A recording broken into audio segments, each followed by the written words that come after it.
your daily Washington Nationals podcast, part of the Locked On Podcast Network, your team every day.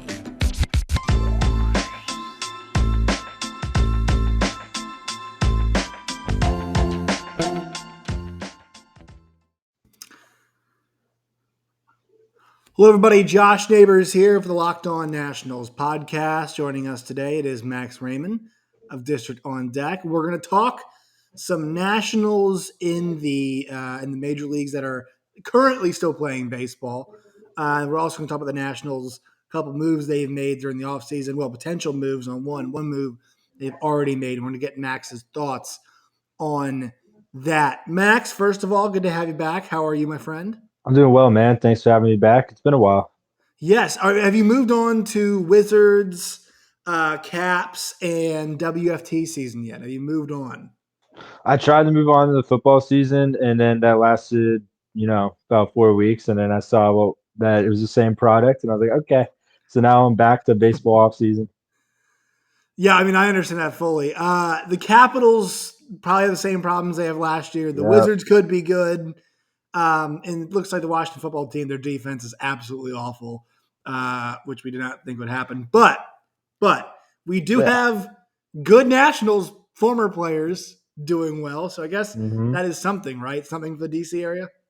Yeah, I mean, even though it was a rough season, it gives the Nats fans something to look forward to. You might not always watch the baseball playoffs, but now you have an extra reason to root for maybe the Dodgers, the Red Sox, or a team like that, or maybe even the White Sox. Right. So you and I had talked about this, how like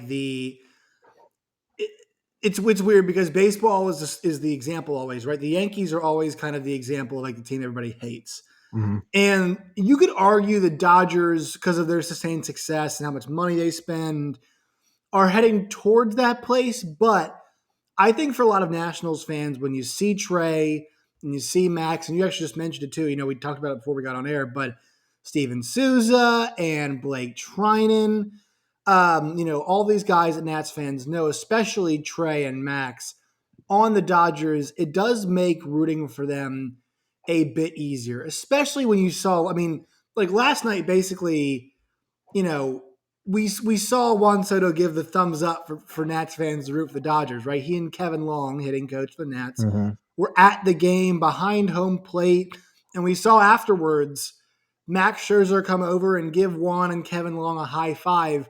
And it just shows you that the love and the DNA of that 2019 championship team really is a brotherhood and is a connection that, it's never going to be broken.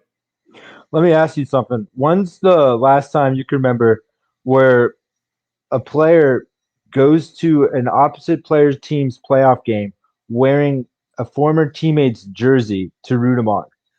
I was going to ask you this same exact question. When was the last time that you could ever think of that happening? I can't, at all. And then Juan Soto is literally built different. Like, people hear that expression all the time. I think for him, it's actually a thing. And then I saw some funny tweets of the game. It was like those Cespedes barbecue guys who are like, yeah, Soto's going to find a way to hit a ball out of the park from the fans and stuff like that. And someone was like, Soto's probably the only one in the stands that can yell at the batters for swinging at a ball. Like, that must be so intimidating. Right. No, it's so weird. And here's the thing is that I could see some people criticizing and saying things like, oh, that's, it's not competitive. Why would you go and root on a team that is a competitor in the Dodgers and go and do that? And when you see somebody like Juan Soto, they're like, what are you going to say to Juan Soto? That the guy doesn't care enough? The guy doesn't try hard enough? The guy doesn't get it? He gets it. He might get it more than anybody else. He understands this. And for him and Kevin Long to go there and to support Max, and you could see at the end of the game how much it meant to Max when he came over and gave them high fives. So my first thought last night was like, if you're a Nats fan and you want to pick a team to root for and you have a little bit of guilt picking the Dodgers, don't have any, because Max and Trey were such integral parts of the championship team. And for Max especially, for everything he gave to the Nationals, for him to go and get an opportunity to win some more is something that I think we can all appreciate as sports fans. Because Guys only get so many chances to win a title. And this is a guy who, deserves to win at least one more with the way that he's performed so far, this season especially. Yeah, I agree. I mean, and then for those, there's some petty fans. I saw some people on Nats Twitter last night. They're like, "Oh, I can't root for the Dodgers. I need the Nats to win this trade. Like I'd rather win the Right. trade." I'm just like, "Yo, the trade isn't won off of this. Even if the Dodgers win the World Series, like that, yeah, that wins it for the Dodgers. Two teams can win a trade. The Nats have a Right. long road in front of them, and Ruiz is already hitting. Gray's finished very strong. You got some intriguing pieces like Casey in the bullpen in the farm system. You don't know if this trade is over yet. It's going to be a few years away for the Nats, so just enjoy Scherzer, enjoy Turner. But if you don't want to root for them, that's not the only team with former Nationals in the playoffs to root for. You got Schwarber Mm-hmm. doing what he does best. That homer against the Yankees was electric, man. That oh my god, what a moonshot! And it And was then it was high in the zone too, right? It was one of those where, and how many of those have we seen him hit where he's all able to get June that long, man. barrel to the baseball and is able to get it up in the zone? And The, my dad the even said to me, he's like, yeah, nobody hits high fastballs better than that guy. the world just got to see what Nats fans enjoyed for the month of June. That was exactly the same swing he put on when he hit those 16 homers. And of course, and it's funny because he has Garrett Cole's number. The only person that might have Garrett Cole's number better than him is Soto, and they're the only two people I believe to have multiple home runs against Cole in his career in the playoffs because he hit that one in the wild card game against the Pirates, and then last night, and then Soto's two against in the World Series. So yeah, like, and then Kyle Schwarber, I might be the guy I have to root for. I'm not a Red Sox fan, but he is Right. so much fun to watch. Yeah, it's great. It's cool to see him hitting leadoff. Let's with that Dodgers game last night, you and I have talked about like the different stages of Max Scherzer, right? The different ways to watch him. Mm-hmm. And the appreciation obviously is when he's spinning it, when he looks great. But last night's effort is one of those that you look at and you say, this is what makes Max so great, is that the fact that the changeup nor the slider was really working for him last night. Those two pitches, which are key pitches in the arsenal, really never able to establish those. Ron Darling made that point on the broadcast. And for Max to keep grinding and fighting without his best stuff last night and keep it to a one-run game when it could have been worse. There was traffic on the base paths all night long for the Dodgers in terms of having Cardinals on the base paths. That's what makes Max different, is that when he's got his B, C, or C game, it's still good enough to win games. It's still good enough to grind. And I would say last night was probably his C or D kind of game. But you saw it. He didn't want to come out of that game. He kept the ball in his glove. He tried to He back up. made he made Dave Roberts take the ball out of his glove to take him out of the game. And I'm not sure if you saw this, but Trey Turner was in the background kind of sheepishly looking at the ground because he's seen this interaction before. He's seen that. He knows it's hard to get a guy like Max off the mound. So my thing with Scherzer's performance last night, the rest of the world or the rest of the baseball world just saw what Nats fans went through. More times than not, when Scherzer was in the playoffs for the Nats, those were the starts we got. He wasn't. He only had maybe two dominant starts in his whole playoff career of Nationals. Uh, his start against the Dodgers in Game 4 or 5 of the NLDS, where he went like 7 1/3, and then his start against the Cardinals, where he gave up one hit and 7 shutout innings against the Cardinals in the NLCS. More than not, this is what Scherzer does. He will hold the opponents to 2 to 3 runs, but he'll be walking 4 to 5 people. His strikeouts will be lower. His pitch count will be super high through every single inning. And he's just the most amped up person like you're gonna see. And yeah, you want him in a do or die game, but you need to know in a do or die game, he can't calm down. And you see that. And Right. it's on full display. Because like in the World Series, if everyone remembers, game one, he gave up 2 quick runs in the first inning. He settled down and the offense bailed him out. But what if Garrett Cole was Garrett Cole? Like we would have lost because, yeah, I mean we got lucky. And then you had Game 5 of the World Series. Grant, he was playing off of the cortisone shot and all that fun stuff. Gave up 2 runs across 5 innings. Strikeouts were low, walks were low, a high pitch count. this is what we're used to. And moving forward, this is what Dodgers fans should have an idea to look out for. Because I was surprised when Ron Darling the whole time was like, "Yeah, he's not on. He's not on." I'm like, "This is normal playoff Yeah, right. Thursday."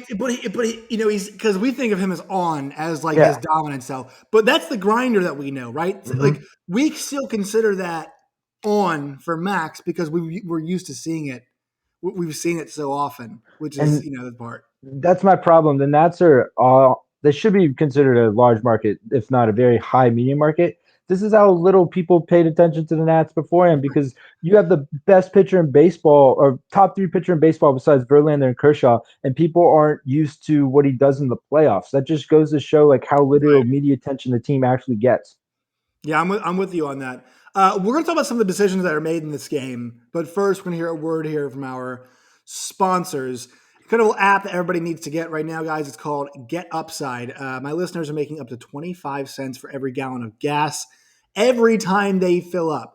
Just download the free Get Upside app at the App Store or Google Play right now. Use the promo code BASEBALL for to get 25 cents off after every gallon of gas when you first fill up. That's 50 cents cash back. Don't pay full price to pump anymore. Get cash back using Get Upside, the app right now. Just download it once again. Use that free promo code BASEBALL. Once again, it's baseball if you're going to use here, or you can use football, hockey, another one of those promo codes. You can use it right now. But once again, download the free Get Upside app today. All right, so Max, there were some interesting decisions made in that game last night, right? We're kind of going back now thinking about the decision to take Max out, right? Was it the right call? Obviously ended up okay, but I think sometimes outcome doesn't always make stuff the right call, if that makes sense. Like sometimes you get the right outcome. That doesn't always feel like you made the completely correct decision.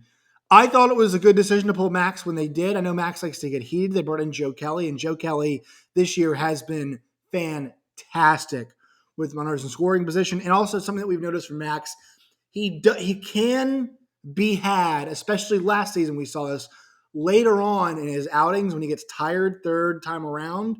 He can Hmm. be had sometimes. Thought that was the right call. And then you and I weren't the biggest fans of the TJ McFarland call, pulling him out, putting Alex Reyes No. into the game in that situation. Chris Taylor goes deep, ends the game. But we'll say it did give us our first playoff walk-off moment, which was great to Hmm. see. It was fun to see. But some questionable decision making there from Mike Schilt. Now you could also say, hey, who else is in the bullpen? But do you think they should have stayed with McFarland in that spot as opposed to going to Alex Reyes? Yes. Yeah, I mean, you got Chris Taylor coming up, but keep in mind, Chris Taylor wasn't on. He didn't start because he was in a giant slump. They said he was like 7 for his last 80 or 90, whatever it was. I can that wasn't exact numbers, but it was something that bad. And they brought him in as a defensive replacement because that dude is money in the field. But when you have one of your best bats, most consistent guys all year long, and he ends the season on a slump and he hits a walk off, you know your pitcher is struggling if he's losing to a guy like that. Granted, Chris Taylor was due, but TJ McFarland, he got 2 quick outs. Then he walks Bellinger. And yeah, Bellinger's been struggling all year long, but he's still a former MVP. He still has an impressive eye at the plate, and he was able to lay off some very tantalizing sliders and pitches in the dirt. That yeah. So then you bring up Chris Taylor. I would have kept McFarland in, Yeah, and I'm with you. Yeah, go it ahead. was just like, and this isn't a hindsight thing. Like you have a struggling closer who lost his role. Why are you going to bring him in if he lost his role in the most dire situation in the entire game when you have a runner on in the bottom of the ninth and a hit ends the game? Right. And that, And also that's minus. I'm not sure who else was available for the Cardinals, but think about it. Like we saw it last night. Julio Urias was available for the Dodgers. Actually, was mhm. getting up in the bullpen, ready to go in the game. So You was could have had Gonsolin. you could have had other guys available because you get to reset the rosters Yep. for the next series. So if you want to put one of those guys who is a starting arm in the pen, ready to go. I mean, there is no tomorrow. So what's the apprehension, if you will, of having one of those guys available. Now, Reyes is one of your late inning guys, but Mike Shield's going to get killed for that decision. That's just kind of the way it is. And Look, I think that's sad because he made a lot of good decisions leading to their win streak. He pulled a lot of the right strings, but in the moment where it was kind of a high pressure situation, he did not pull the right strings. Yeah, Go ahead. because he played the Wayno card perfectly. Right. And that's what pissed me off the most. You pulled the Wayno card perfectly. You knew exactly when to leave him in, when to pull him out, and you trusted your guy. But then instead of trusting your reliever, you went with the analytic department, which I assume is what led to that decision. Yeah, it must have been. Must have liked the matchup they were getting there. All right, we're going to move on to a couple Nats news and notes in a second here. But first, a word from our sponsors. Today's show is brought to you by BetOnline.ag. BetOnline is the best place for all of your sports gaming needs, whether it be MLB postseason, NFL, college football, Formula One, boxing, MMA, whatever it is you want to get a little action on. They've got at BetOnline.ag. You go there today. Use the promo code Locked On when you sign up. It's free to sign up. Promo code Locked On will get you a 50% deposit bonus. Right now, they've got, once again, football, basketball, boxing, your favorite casino games as well. Don't wait to take advantage of all the amazing offers available for the 2021 sporting season. Bet Online is the fastest and easiest way to bet on all of your favorite sports. Bet Online, it's where the game starts. And also, today's show is brought to you by RockAuto.com. RockAuto.com is the best place to find affordable parts for your car or truck. They're a family-run business serving auto parts customers online for 20 years. Why choose to spend 30, 50, or even 100% more for the same parts from a chain store or a car dealership? For example, a Honda Odyssey fuel pump is $353 from a chain store. It's $216 at RockAuto.com. Go to RockAuto.com right now and see all those parts available for your car or truck. Right, Locked On in their How'd You Hear About Us box. That way they know we sent you. Amazing selection, always low prices, all the parts your car will ever need. That's rockauto.com. All right, so Max, you and I had actually talked about the decision to bring Alcides Escobar back. And I'm not sure, you were the first person I thought of when I saw the news because you were afraid of this. So I thought Jesse Doherty made a couple good points, the Washington Post, and this could be a couple ways, right? Number one, you bring him in to start next year. He is your starting shortstop. He's your veteran starting shortstop. That would signal, which you don't like, but that would signal it is a longer term rebuild. Mm-hmm. Two, he starts as the starter, and maybe you have somebody else that comes up and you want to play him there. I mean, we're not going to see Brady House next year. Nobody expects to see No, Brady House next year, or maybe the year after that. What do you think the timetable on a guy like Brady House is? What, 3 years? I don't know, man. Because more and more the last few years, you've been seeing guys skyrocket to the league. Right. Like, granted, it's with different positions, but I mean, Garrett Crochet drafted in 2020, ended the season on the White Sox Was roster. pitching at Yeah, Tennessee that year. Yeah.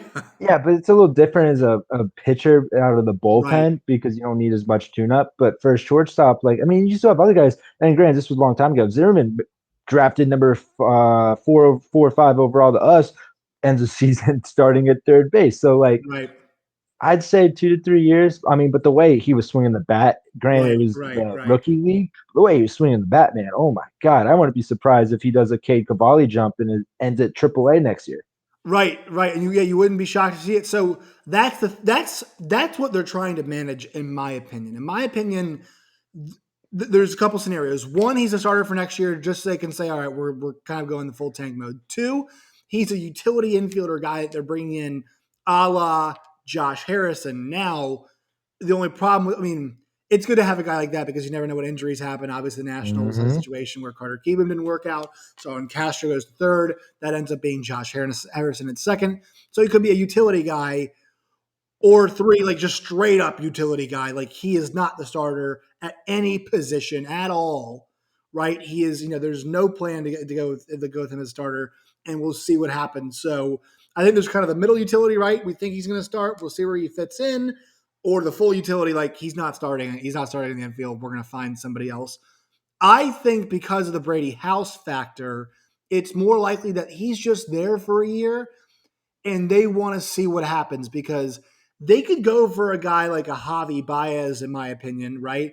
Maybe a high dollar figure for a couple years, but where does that really get you? So it's my opinion they're just going to have him start next year, be a veteran in the clubhouse, and it's going to be a year where they see how real is Lane Thomas, how real is Carter Kieboom, how real is Luis Garcia, so they can figure out, hey, who are these real guys that we're going to keep? Who's going to be the core? And also, let's have this veteran here to kind of hold that position over for a year.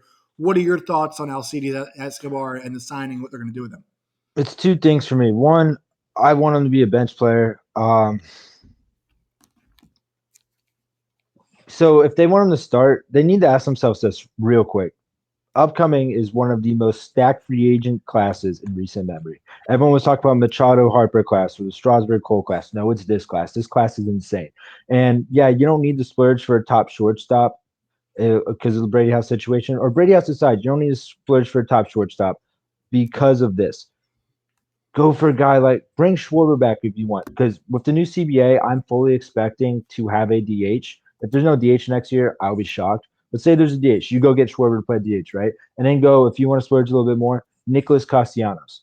He's probably, of all the big name guys, he's probably going to be the cheapest because of his age and limited defense, stuff like that. But oh my God, that dude's swinging the bat so hot this year for the Reds. And just think about the memes of him playing in DC. That would be great. But anyway, so you got someone like him. The Nats fans are already clamoring for Chris Bryant. The Chris Bryant and Nats jersey edits are already back. They're all over the timeline. And so you got to ask yourself now, do we trust our pitching staff? Do we trust Cole Henry, Cade Cavalli, Antuna, the guy that just pitched the last start of the year for the Nats? Yohan, what's his on Adone. Adone? Yeah. Do you guys trust these guys are going to be up in the next year or two to fully lead the rotation? If that's the case, then yeah, you start making your big splashes now to fill out your roster. If you don't think your farm system is ready, like Cavalli is going to be ready and Cole Henry and those guys, then yeah, you put Escobar at short, you'd stopgag it, and Nats fans better prepare for a long season. Yeah, I think that's most likely because – I'm sure you saw the stat floating around, Max. The Nationals bullpen was atrocious, the worst in the league in terms of losses. They had the most losses of any team in the league. And that, to me, is the thing. It's like their pitching is in such disarray that I think they're figuring here, look, this is something that we can do to take care of a position of need. We're not going to be competing next year.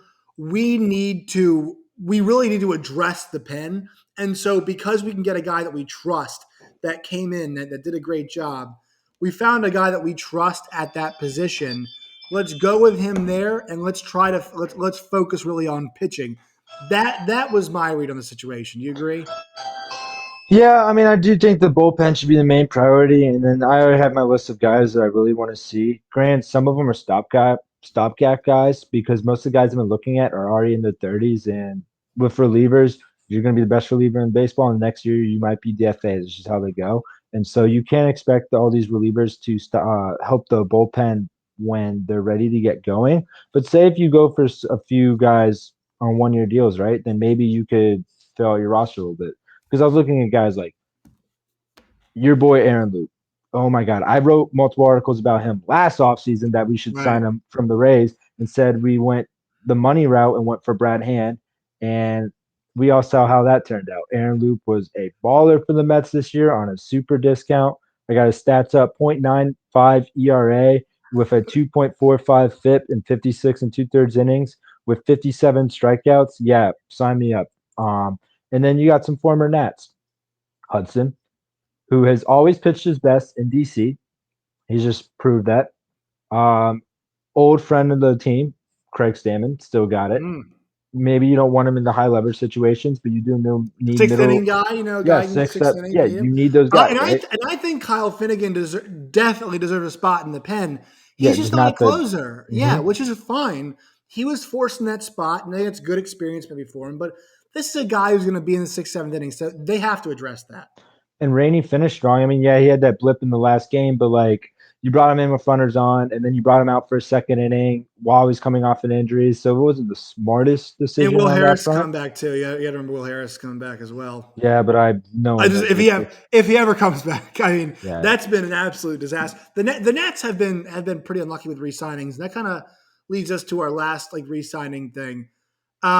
It felt like goodbye for Ryan Zimmerman, right? That felt like it was a Mhm. goodbye. Now, here is the catch.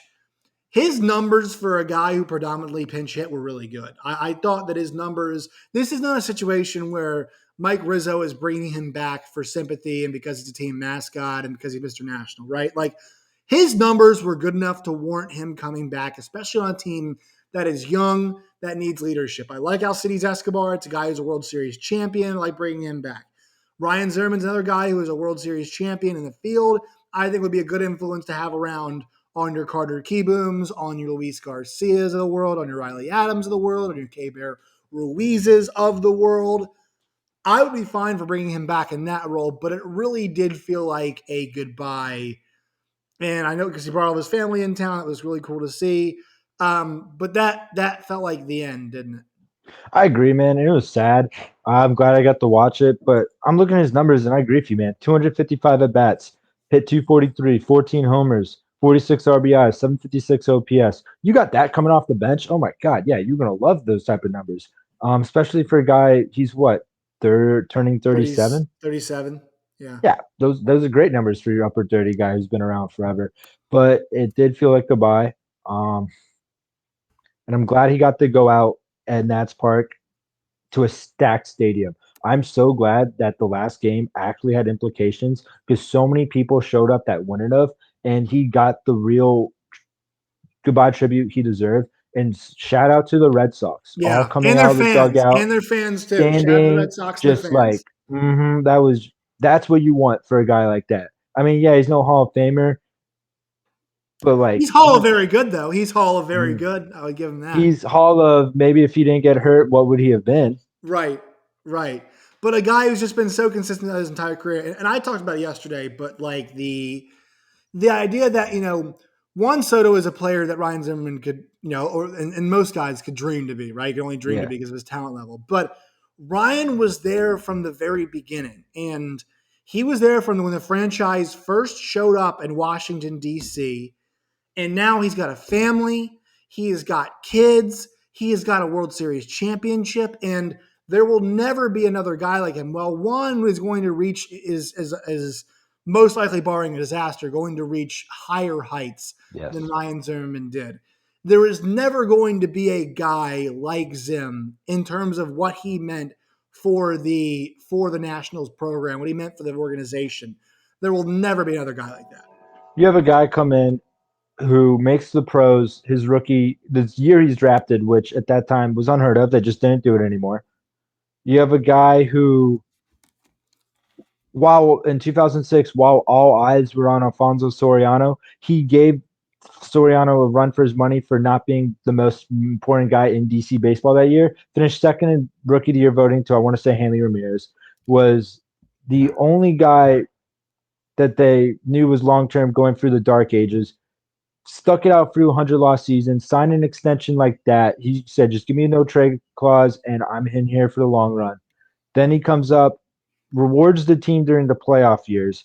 Clutch homers, the World Series homer off of Garrett Cole, which I will still die on this hill, completely changed game one of the World Series because Cole was cooking early. And if it wasn't for that silence in the Houston crowd, we probably would have lost that game. And he's just, I was 10 years old when he hit that walk off against the Yankees. I remember watching in my living room and I'm 25 now. So like I grew Right. up my pretty much my entire like adult high school adult life watching this guy just do baseball feat after baseball feat, and I'm gonna miss it. Would I love to have him back? Yeah, but I don't think you top the type of farewell he just got. Yeah, no, you can't. You can't. And look, we'll be glad to see him next year if he does come back. But that did Mm-hmm. feel like that was it. All right, Max, what are you working on right now for District on Deck? We got some playoff previews coming out, and then we're going to be working on some offseason stuff. I will be working on my Washington Nationals perfect offseason plan, so make sure to keep look Hmm. out for that in the coming weeks. All right, Max, we'll have you back for some, I'm calling them exit interviews. We're going to talk about each one of the players. So I'll have you back to talk about some of those. Max, Rayman of District on deck. Appreciate your time, man. Thanks, man.